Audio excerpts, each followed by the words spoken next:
നിമിഷം മുതൽ എന്റെ വികാരങ്ങൾ ആപാദമധുരങ്ങളായി.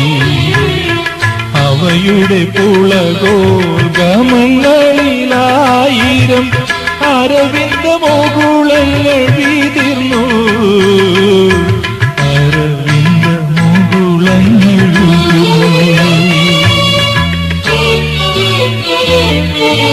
സുഭഗേ സുഭഗേ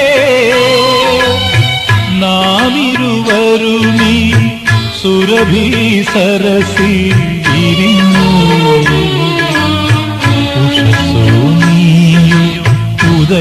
ഉദയേന്ദുലേഖയോ ഒരു ചുംബനത്തിൽ പൊതിഞ്ഞു.